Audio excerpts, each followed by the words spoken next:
दोस्तों स्वागत है जुपिटर चैनल पर। और मैं आपको बताने वाला हूं कि कैसे आप 1 घंटे में फिजिक्स की पूरी तैयारी कर सकते हैं। ठीक है, मात्र 1 घंटे में।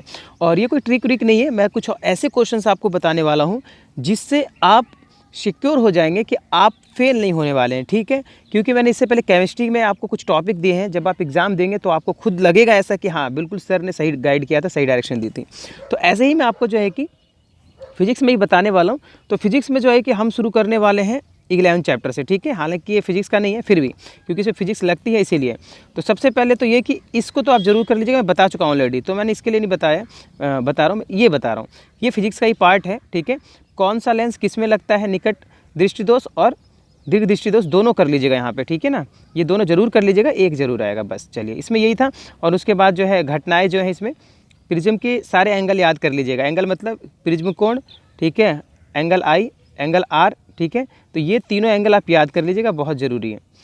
उसके बाद दोस्तों मैं वहाँ पे बात करूँगा स्पेक्ट्रम की। तो स्पेक्ट्रम आप याद रखिए, यानी कि ये जो वाइट लाइट यानी श्वेत प्रकाश जब पास होता है तो ये 7 कलर बनते हैं, जिसे स्पेक्ट्रम कहते हैं। ओके, तो इसको भी अच्छी तरीके से कर लीजिएगा। और उसके बाद जो छोटे मोटे कारण बताओ हैं, कारण बताओ में जैसे देखिए यहाँ पर दे रखे हैं, आंसर भी दे रखे हैं और क्वेश्चन भी पूछे गए हैं। तो इसका लिंक मैंने नीचे दे दिया वीडियो के डिस्क्रिप्शन बॉक्स में। तो ये सब एक बार पढ़ लीजिएगा, इसमें खैर कुछ याद करने का खास नहीं है, बस एक बार रीड कर लीजिएगा। इससे आपको जो है कि थोड़ी सी ब्रीफ नॉलेज मिल जाएगी और आप इसे आराम से लिख पाएंगे। ठीक है, तो इस चैप्टर में तो इतना ही था। चलिए अब बात करेंगे रियल में जो फिजिक्स है, यानी कि चैप्टर नंबर 10 की। ठीक है, तो चैप्टर नंबर 10, इसमें देखिए यहाँ पर आपको मैं बता दूँ कि जो प्रकाश है, कई छात्र कहते हैं सर प्रकाश का परावर्तन क्या होता है, वो समझ नहीं आया। तो अब ये समझने का टाइम नहीं है मेरे प्रिय दोस्तों, मैं आपको बता दूं कि समझने का टाइम नहीं है, ये तो स्ट्रैटेजी बना के तैयारी करने का टाइम है, ताकि आप जो है मैक्सिमम मार्क्स कर सकें। ठीक है, तो इसमें आपको क्या करना है वो बता देता हूँ। देखिए ये सब जो चीज़ें हैं ये नहीं आती एग्ज़ाम में। ठीक है, इसमें आएगा तो एक चीज़ आ सकती है कि एक लाइन खींच दी, ऐसे रे आ रही है, ठीक है, अब इसे पूरा करो, तो आप ऐसे कर दीजिएगा, ऐसे खींच के पूरा कर दीजिएगा बस। ठीक है, वैसे ये नहीं आएगा, पहले ही बता रहा हूँ। यहाँ पर जो सबसे इंपॉर्टेंट है ये, इन दोनों में डिफरेंस याद कर लीजिए कि वास्तविक प्रतिबिंब और आभासी प्रतिबिंब किसे कहते हैं। एक ये हो गया। ठीक है, उसके बाद ना यहाँ पे 6 केस हैं जो मैं आपको बताता रहता हूँ कि 6 ऐसे केस हैं, कभी कभी यहाँ से पूछ जाता है, लेकिन ये इंपॉर्टेंट नहीं है, पहले कह रहा हूँ आपको, ये कुछ खास इंपॉर्टेंट नहीं है। ठीक है, ये जो आपको यहाँ पे दिख रहे हैं ये खास इंपॉर्टेंट नहीं है, बस ये नॉलेज के लिए आपको पता होने चाहिए। अब ये जो आरेख है ना, और यहाँ पे जो अवतल दर्पण में मैं बार बार कहता रहता हूँ कि यहाँ पर आपको 6 केस दिए हैं, और इसमें से जो लास्ट वाला मेन है, ठीक है, लास्ट वाला जो केस है ये बहुत इंपॉर्टेंट है। आपको पहले अब मैं बार बार बताता रहता हूँ कि ये बहुत इंपॉर्टेंट है भाई।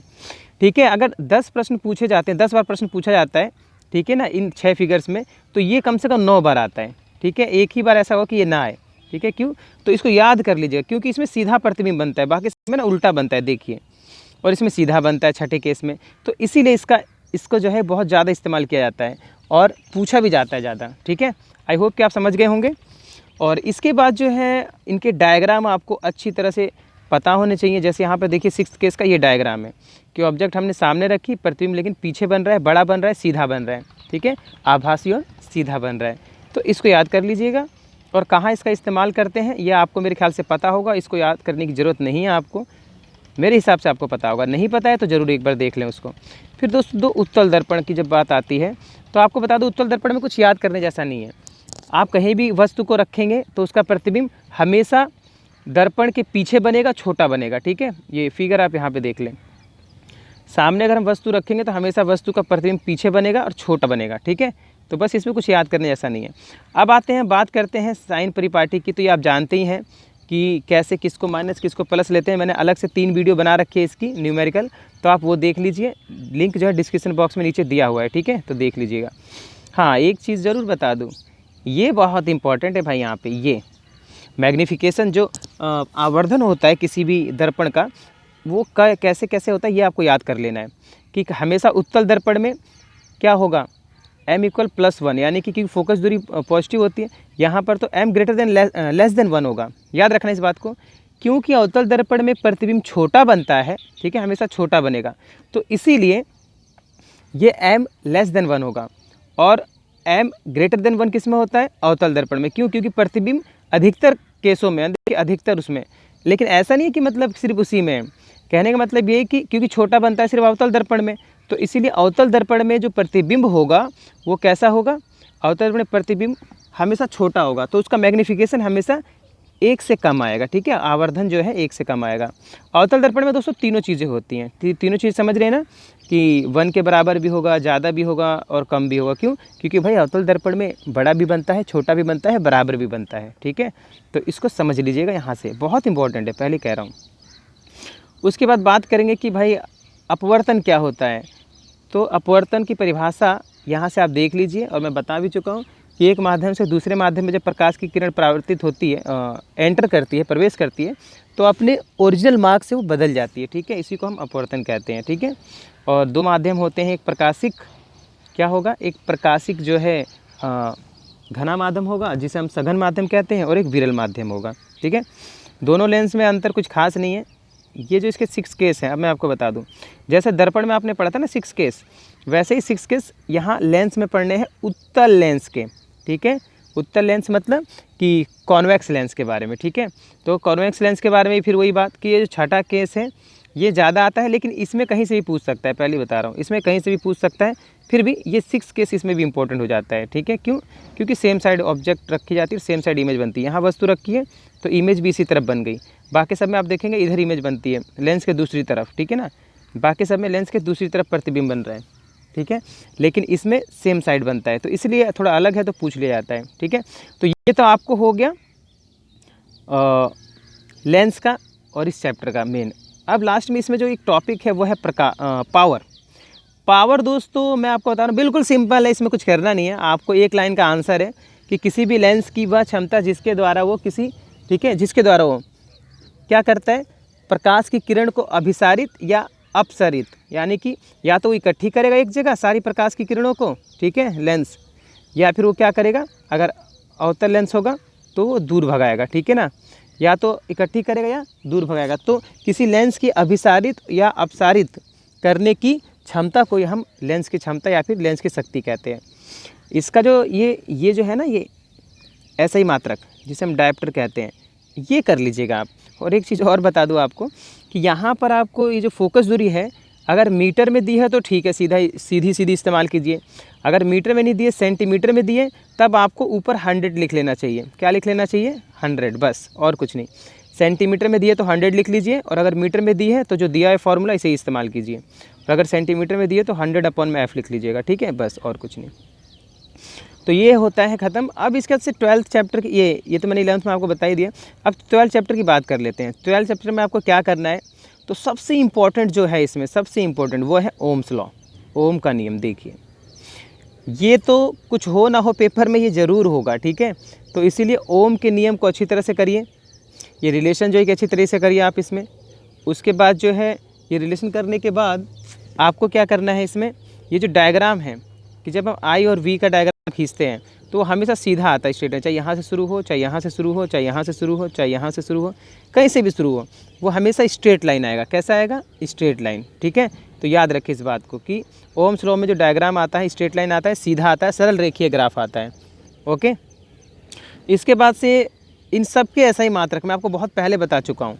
सबके ऐसे ही मात्रक मतलब कि जितनी भी इसमें फिजिकल क्वांटिटी है, यानी भौतिक राशियाँ हैं, वो सदिश हैं, अदिश हैं, वो सब कर लीजिए और उनके ऐसा ही मात्रक जरूर लिखें। ठीक है, धारा निरंतक। अब देखिए यहाँ पे ये भी बहुत बार आ चुका है, ये प्रश्न भी बहुत बार आ चुका है कि वे कौन कौन से कारक हैं जिन पर प्रतिरोध निर्भर करता है। तो ये कौन कौन से कारक हैं, तो यही 4 कारक हैं। ठीक है, चालक की लंबाई, अनुप्रस्थ काट का क्षेत्रफल और समानुपाती तापमान के और पदार्थ की प्रकृति पर।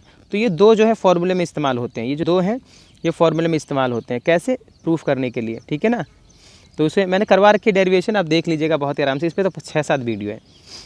उसके बाद प्रतिरोधकता क्या है, इसका ऐसा ही मात्रक, प्रतिरोध का ऐसा ही मात्रक, जैसे यहाँ दे रखा है ना, ऐसे ही मात्रक ओम मीटर है।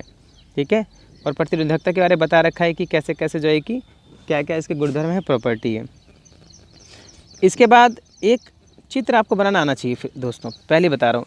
अगर आप ओम्स लॉ करेंगे तो उसमें आपसे कभी कभी ना एक सर्किट डायग्राम पूछ लेता है कि एक जो है कि किरण आरेख बनाए, या ठीक है, या एक सर्किट का चित्र बनाए, आरेख खींचें। तो उस समय आप ये याद कर लीजिए, खींच दीजिएगा, क्योंकि उसमें सब कुछ लगा है, वोल्ट मीटर भी लगा है, अमीटर भी लगा है, ठीक है, प्लग भी लगा है और बैटरी भी लगी है और लोड भी लगे हैं, रेसिस्टेंस भी लगे हैं। ठीक है, तो ये याद कर लेंगे तो इससे आपको जो है कि ठीक है बहुत आसानी रहेगी। कोई भी डायग्राम, सर्किट डायग्राम पूछता है तो आप लिख दीजिएगा, ठीक है ना। अगर सर्किट आरे खींचना है तो ये लिख दीजिएगा, कोई प्रॉब्लम नहीं होगी आपको, क्योंकि इसमें सब कुछ लगा हुआ है। ओके, तो इसकी प्रैक्टिस कर लीजिएगा। उसके बाद दोस्तों बात करेंगे इसमें आगे, तो ये तो मतलब मेन था ही। अब आपको मैंने बता रखा है कि पार्श्व क्रम में कैसे कैलकुलेट करते हैं। पार्श्व क्रम में ऐसे कैलकुलेट करते हैं, देखिए अगर पार्श्व क्रम में बहुत सारे प्रतिरोध लगे हैं तो उसको इस फॉर्मूले से निकालिएगा, और अगर श्रेणी क्रम में लगे हैं तो डायरेक्ट, यानी अगर सीरीज़ में है तो डायरेक्ट इसे वो कीजिए, जोड़िए, ये टोटल प्रतिरोध आ जाएगा। और अगर आपको पार्श्व क्रम में निकालना है तो आपको ऐसे करना पड़ेगा, ठीक है। ओके, तो चलिए अब आगे देख लेते हैं कि ओम्स लॉ को और आप कैसे इस्तेमाल कर सकते हैं। देखिए ओम्स लॉ को आप ऐसे भी इस्तेमाल कर सकते हैं। ये जो अलग अलग फार्मूले दिए ना, देखिए यहाँ पे क्या क्या दिया हुआ है। यहाँ हीट का फार्मूला निकाला गया है। ये जो ऊर्जा होती है, शक्ति, वो बनती है, देखिए इस फार्मूले से बनती है, ठीक है। यहाँ पे आप देखेंगे, आपको पता है कि W/T क्या होता है। W/T होती है पावर। क्या होती है? पावर। तो पावर को जब इसमें गुणा कर देंगे, पावर को टाइम से, तो W आ जाएगा, किया गया कार्य आ जाएगा, P गुणे में T आ जाएगा, ठीक है ना। तो P गुणे में T आएगा, तो इसलिए यहाँ पे P गुणे में T लिख दिया है और फिर P की वैल्यू रख दी है। देखो P की ये वैल्यू होती है, P इक्वल VI होता है, ठीक है। उसके बाद फिर इसने T की वैल्यू रख दी। T की वैल्यू भी रख सकते हो आप। T की वैल्यू कहाँ से? हमें पता है कि I इक्वल होता है Q/T, ठीक है। तो T को यहाँ ले जाएंगे, Q को यहाँ ले जाएंगे, तो ये कैसे भी करके आप कुछ भी बना सकते हो, ठीक है। देखिए इसने I²RT बनाया, कुछ भी रख सकते हो आप, वैल्यू रिप्लेस कर सकते हो, ये एक दूसरे को चेंज कर सकती हैं वैल्यूज, ठीक है। तो ये जो फॉर्मूला निकला है ना आपका H इक्वल I²RT, ये हीट का, उष्मा का फॉर्मूला हो गया, और ये जूल्स लॉ कहलाता है, जूल का नियम, ठीक है। तो यहाँ पर देखिए ऐसे मात्रक यहाँ पे आपसे पूछा भी गया है कि भाई ऐसे मात्रक लिखिए विद्युत धारा के, प्रतिरोध के, विभवांतर के और उपभुक्त विद्युत ऊर्जा। मैं आपको एक बात बताता हूँ, ये क्या है आप सोचेंगे। हमेशा याद रखिए, कोई भी ऊर्जा लास्ट में लिखा हो, जूल लिखिए डायरेक्ट। क्या लिखिए? जूल। कोई भी ऊर्जा, सिंपल सी बात है, कोई भी ऊर्जा जो होती है उसका ऐसे मात्रक जूल होता है। ऊर्जा देखिए, जूल लिखिए, बस बात खत्म। जे यानी कि जूल जो है उसका ऐसे ही मात्रक होगा, और कुछ नहीं, कुछ भी, कोई भी ऊर्जा लिखी हो। ओके, उसका दोस्तों 13 में बात कर लेते हैं। आइए 13 चैप्टर में जो है सबसे इंपॉर्टेंट क्या है। पहले तो आपको ये रे डायग्राम पता होना चाहिए कि कहाँ से रे निकलती हैं और कहाँ पे रे मिलती हैं, तो आपको ये पता होना चाहिए बहुत ही अच्छी तरीके से, ठीक है। उसके बाद जो है तीनों नियम, एक तो ये थंब रूल यानी कि हस्त अंगुष्ठ नियम, दक्षिण हस्त अंगुष्ठ नियम यानी दायां हाथ का, ये जो दायां हाथ सीधा हाथ होता है आपका, उसका अंगुष्ठ नियम है, ठीक है। आई बात समझ में। उसके बाद ये जो तीसरा वाला है, बताता हूँ कहाँ कहाँ कैसे लगेगा। ये दूसरा, इसका नाम है फ्लेमिंग्स वाम हस्त नियम, फ्लेमिंग्स लेफ्ट हैंड रूल, ठीक है। फ्लेमिंग का वाम हस्त नियम, ठीक है ना। अब फ्लेमिंग के वाम हस्त नियम को हम कब इस्तेमाल करते हैं वो मैं बताऊंगा अभी आपको, ठीक है। तो दूसरा नियम ये हो गया, ठीक है। और तीसरा नियम जो है आपके यहाँ पे जो है, इनमें से एक तो आएगा ही आएगा, मतलब सीधा नहीं पूछा जाता है, इस पर एक प्रश्न पूछा जाएगा, राइट हैंड रूल इसके, फ्लेमिंग का दक्षिण हस्त अंगुष्ठ नियम, ठीक है।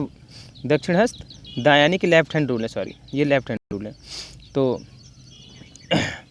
यहाँ पर आप देखेंगे कि ये जो चीज़ है, ठीक है, ये तीन तरह के रूल हो गए आपके।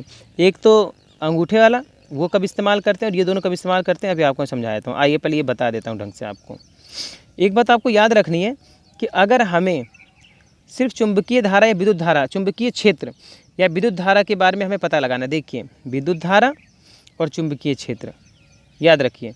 अगर विद्युत धारा नीचे की तरफ जा रही है तो चुंबकीय क्षेत्र ऐसे होगा, देखिए जरा ध्यान से, ऐसे दिखाई दे रहा है आपको डायग्राम में, ध्यान से देखिए इस लाइन को।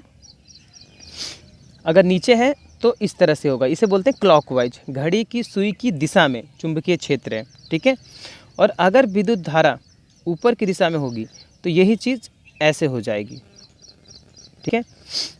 यह भी ऐसे है, और यहाँ से बनाएंगे अगर इधर से तो, ठीक है, एक मिनट, अगर इसको इधर से बनाएंगे ऐसे तो यही चीज़ ऐसे हो जाएगी, एंटी क्लॉकवाइज हो जाएगी। कैसी हो जाएगी? एंटी क्लॉकवाइज, ठीक है, यानी कि सुई की घड़ी की दिशा के विपरीत दिशा में, ठीक है। तो एक तो ये हो गया। उसके बाद जो है उसके बाद यहाँ पर आपको ये कब लगेगा, हाँ ये रूल कब लगेगा ये जान लीजिए। कौन सा? ये अंगुष्ठ नियम, ये तब लगेगा जब आपको चुंबकीय क्षेत्र या फिर विद्युत धारा, दोनों में से कोई एक चीज़ निकालनी हो, ठीक है। आइए अब दूसरे नियम की बात करते हैं। हाँ, इसमें मैं दोस्तों एक चीज़ बता दूँ, इसे बोलते हैं परिनालिका। ये बहुत इंपॉर्टेंट है, ये इसलिए इम्पॉर्टेंट है क्योंकि इस परिनालिका में ना कॉइल होती है खाली तारों की, ऐसी ऐसी खाली कॉइल होती है तारों की, और इसके अंदर अगर हम लोहा रख दें तो लोहा मैग्नेट बन जाता है, सोचिए। तो इसलिए इम्पॉर्टेंट है। अगर हम इस कॉइल में, इस कुंडली में अगर हम लोहा रख दें सीधा एक, तो वो बन जाएगा क्या, वो बन जाएगा चुंबक। कब? जब हम इस कॉइल में से करंट पास कर देंगे, विद्युत धारा पास कर देंगे तब, ठीक है। तो इसे परिनालिका कहते हैं, सोलेनॉइड कहते हैं। इसको अच्छे तरीके से कर लीजिए। और क्यों इसका इस्तेमाल होता है इसके, ठीक है, सारी चीज़ें इसके बारे में बिल्कुल डिटेल में पढ़ लीजिए। ये आने वाला सवाल है, बस सिंपल सी बात बता रहा हूँ। फिर अस्थायी चुंबक और, ठीक है, विद्युत चुंबक में क्या अंतर है? अस्थायी चुंबक वो होता है जो एक बार बन गया तो बस अब वो बना रहेगा, और विद्युत चुंबक वो होता है जब तक विद्युत धारा प्रवाहित हो रही है तब तक बनेगा, उसके बाद फिर वो समाप्त हो जाएगा। तो अब बात कर लेते हैं कि ये क्या है, ये जो सेटअप है ये क्या है।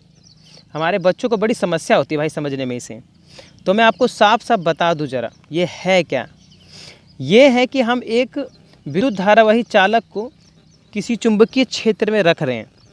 चुंबकीय क्षेत्र का मतलब है, मान लीजिए आपके पास चुंबक है, एक आपने इधर लगा दिया, एक इधर लगा दिया, ठीक है, एक आपने इधर लगा दिया और एक इधर चुंबक लगा दिया। और आप कोई कंडक्टर ले आए, एक ऐसी सीट ले आए जिस पे जो है कि करंट बह रहा है, यानी इसके अंदर से ना विद्युत धारा प्रवाहित हो रही है। आई बात समझ में? तो इसी को हम बोलेंगे विद्युत धारावाही चालक। क्या बोलेंगे? विद्युत धारावाही चालक, क्योंकि इसमें से विद्युत धारा प्रवाहित हो रही है, ठीक है। इंग्लिश में इसे कहते हैं करंट कैरिंग कंडक्टर। तो जब कभी भी आप चुंबकीय क्षेत्र में इस विद्युत धारावाही चालक को लेके आते हो, ये तो ठीक है, तो क्या होगा? तो होगा कुछ ऐसा कि जब कभी भी हम विद्युत धारावाही चालक कहीं भी लेके जाते हैं, तो आपने इस चैप्टर के शुरू में ही पढ़ा होगा कि जब कभी भी किसी भी चालक से विद्युत धारा प्रवाहित होती है तो क्या होता है, तो उसके चारों तरफ एक तरह का चुंबकीय क्षेत्र बन जाता है। क्या बन जाता है? चारों तरफ उसके एक चुंबकीय क्षेत्र बन जाता है। तो भाई दो चुंबक हो गए ना, एक चुंबक तो आपने जो ये लगाया है रेड वाला घोड़े की नाल जैसा, और दूसरा ये जो चालक है विद्युत धारावाही, इसके चारों तरफ भी तो चुंबकीय क्षेत्र बना, क्योंकि इसमें से चुंबक और विद्युत धारा प्रवाहित हो रही है तो इसके चारों तरफ चुंबकीय क्षेत्र बनेगा। तो दो चुंबक हो गए। अब दो चुंबक एक दूसरे पर कैसे बल लगा रहे हैं, उस बल की दिशा का पता लगाने के लिए हम यूज करते हैं ये कौन, फ्लेमिंग का बायां हस्त नियम, ठीक है, वाम हस्त नियम यानी कि लेफ्ट हैंड रूल। ओके, आगे बात समझ में कि इसे कहाँ इस्तेमाल करते हैं, जब किसी विद्युत धारावाही चालक को किसी चुंबकीय क्षेत्र में लाया जाता है। तो अब ऐसे ही इसमें हम क्या करते हैं, इस वाले को हम तब यूज करते हैं राइट हैंड रूल को, ठीक है। ये दक्षिण हस्त नियम है, ठीक है, दायां हाथ यानी कि राइट हैंड रूल है। इसका भी इस्तेमाल कब करते हैं, तो इसका इस्तेमाल तब करते हैं जब फैराडे का नियम काम करता है, ठीक है। मतलब जब हम क्या करते, देखिए हमने अभी तक पढ़ा था कि जब कभी विद्युत धारा प्रवाहित होगी किसी भी चालक से, तो उसके चारों तरफ क्या होता है, चुंबकीय क्षेत्र क्रिएट हो जाता है। अब इसका उल्टा करना है, यानी अगर कहीं चुंबकीय क्षेत्र परिवर्तित हो, जैसे ये चुंबक है, आगे पीछे किया जाएगा तो इस कॉइल में करंट आ जाएगा। अब उसका उल्टा चल रहा है, पहले हम विद्युत धारा प्रवाहित करवाते थे तो चुंबकीय क्षेत्र बनता था, अब हम चुंबकीय क्षेत्र में परिवर्तन करवा रहे हैं तो विद्युत धारा बनेगी, ठीक है। तो आप इसे कर लीजिएगा, मैंने काफ़ी कुछ जो है कि आपको बता दिया है, इसमें से भी एक क्वेश्चन जरूर आता है, ठीक है। तो ये फिजिक्स में मेन थे, 3 तरीके याद रखिएगा प्रेरक विद्युत धारा उत्पन्न करने के, 3 तरीके। एक तो ये हो गया, ठीक है, और इसमें 2 आएंगे, 2 मतलब कि एक बार इसको रोक के रखिए और इसको आगे पीछे कीजिए, कुंडली को, कॉइल को, और दूसरी बार इसको रोक के रखिए और चुंबक को आगे पीछे कीजिए। तो ये 2 तरीके हो गए। और तीसरा तरीका नीचे दिया है कि एक में विद्युत धारा प्रवाहित करिए, दूसरी कुंडली में अपने आप प्रवाहित हो जाएगा। तो ये 3 तरीके हो गए। उसके बाद से यहाँ पर नीचे मोटर का डायग्राम मैंने अलग से बना के अलग से सबको समझाया हुआ है, वीडियो नीचे डिस्क्रिप्शन बॉक्स में दी है, वहाँ से जाके देख लीजिए। और जनरेटर के बारे में, ये जनरेटर है, मोटर ऊपर था, ये जनरेटर है, ठीक है। दोनों का डायग्राम सेम ही रहता है, वर्किंग प्रोसेस अलग हो जाएगा सिर्फ। तो ये हो गया पूरा। और डोमेस्टिक सर्किट को याद रखिएगा, ये मेरे ख्याल से कॉमन चीज़ है, आप सभी को पता होगा कि जो घरेलू परिपथ होता है, विद्युत परिपथ, वो कैसे कैसे लगाया जाता है। 3 तारें होती हैं, ठीक है ना, भू संपर्क तार, विद्युन्मय तार और उदासीन तार, यानी फेस वायर है, न्यूट्रल है और अर्थिंग है। तो मिलते हैं फिर नेक्स्ट वीडियो में दोस्तों। वीडियो में जो बताया जाता है उसे अच्छी तरह से करिए, और मैं आशा करता हूं और भगवान से दुआ करता हूं कि आपके जो एग्ज़ाम है वो बहुत अच्छे जाएं। और आप लोग बहुत मेहनत कर रहे हैं, मैं देख रहा हूं, और बहुत जो है कि कमेंट भी करते हैं और सपोर्ट करते हैं। तो सपोर्ट करते रहिए और वीडियो को शेयर करते रहिए। मिलते हैं नेक्स्ट वीडियो में, तब तक के लिए थैंक यू, बाय बाय।